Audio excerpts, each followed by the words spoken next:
Selamat pagi, Bapak atau Ibu. Selamat datang di Museum Sejarah Jakarta. Perkenalkan, nama saya Melia Siregar. Hari ini saya akan menjadi pemandu wisata Bapak dan Ibu. Sebelum kita masuk ke dalam, saya akan menjelaskan sedikit mengenai bangunan ini. Bangunan ini sebelum menjadi museum adalah Staduis atau Balai Kota, di mana saat itu dibangun pertama kali oleh Johan van Horn pada tahun 1707.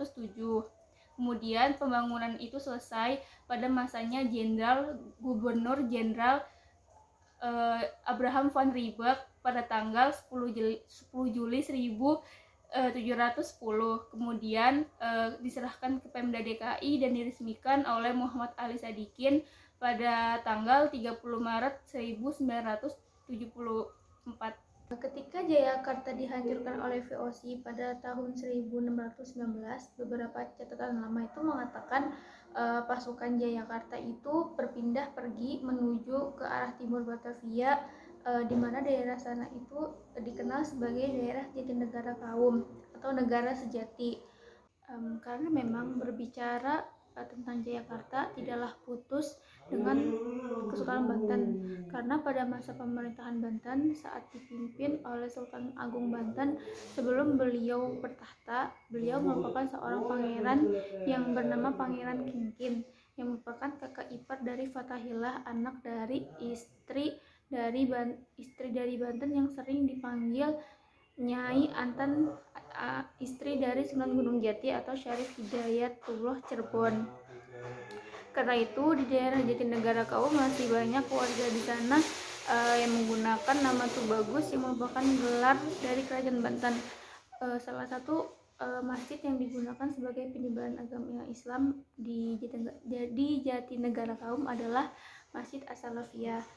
Selain Jatinegara Kaum atau negara sejati, daerah Pekojan pun termasuk salah satu tempat atau daerah yang digunakan untuk tempat penyebaran agama Islam, karena tempat berkumpulnya para kaum Gujarat, orang-orang Gujarat itu berasal dari Pekojan. Kenapa? Karena sebelum mereka memasuki benteng Batavia, mereka harus mengunjungi Pekojan, di daerah Pekojan, untuk membuat paspor atau visa, karena saat itu tidak boleh sembarang orang yang masuk ke dalam benteng Batavia. Jika ingin masuk ke benteng Batavia memerlukan sebuah paspor atau visa. Di daerah Pekojan itu ada masjid yang bernama An-Nawir, yang bahkan sampai saat ini itu masih ada dan dijuluki sebagai masjid tertua di Jakarta, dan memiliki cagar budaya yang letaknya itu di Tambora, Kecamatan Jakarta. Namun selain Jatinegara Kaum dan Pekojan, Kampung Melayu pun salah satu tempat yang digunakan sebagai tempat penyebaran agama Islam, karena pada saat itu pasukan tentara Banten selain pergi menuju ke daerah Jatinegara Kaum, mereka juga pergi menuju ke daerah Kampung Melayu.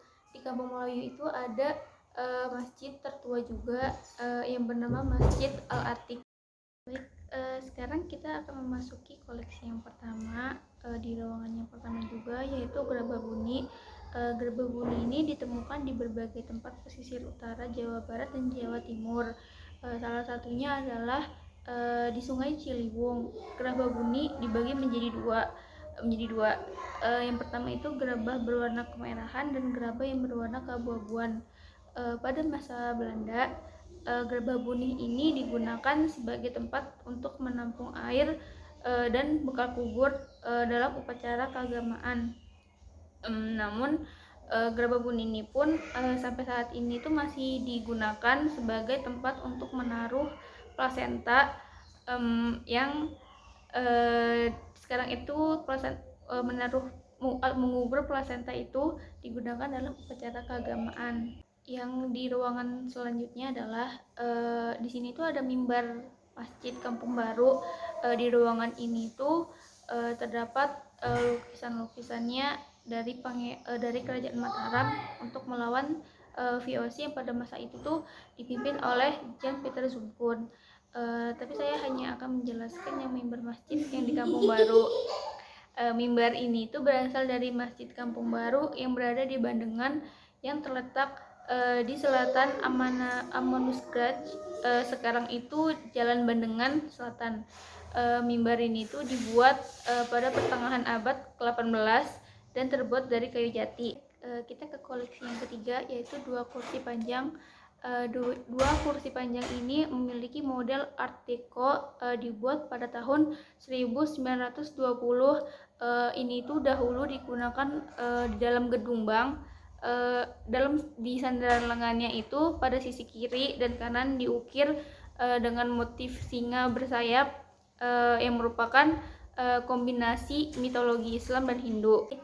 Sekarang kita berada di ruangan terakhir, yaitu dimana di ruangan ini tuh menjelaskan banyak tentang kerajaan Kesultanan Banten atau Pangeran Jayakarta. Meriam Cowak ini merupakan koleksi tertua dari ribuan koleksi yang disimpan di Museum Sejarah Jakarta. Meriam Cowak ini digunakan pada saat perang oleh Fathahillah pada saat melawan Portugis pada tahun 1527. Meriam ini dibuat oleh keturunan Tionghoa bernama Ong Tin dan diberikan kepada Sunan Gunung Jati.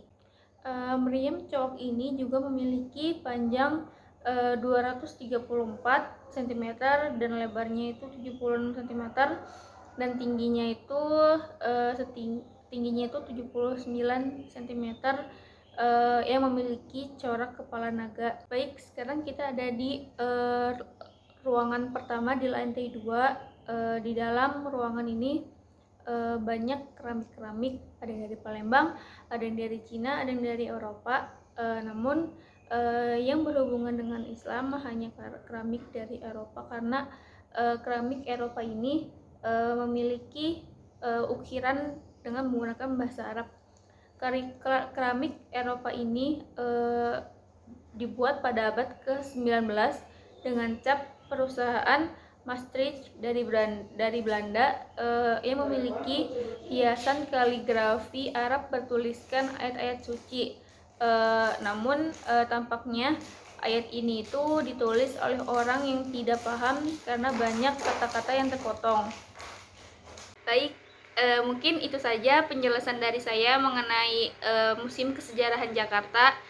Saya mohon maaf apabila ada kesalahan kata dan layanan. Saya Amelia Kasana Siregar, saya ucapkan terima kasih banyak. Wassalamualaikum warahmatullahi wabarakatuh.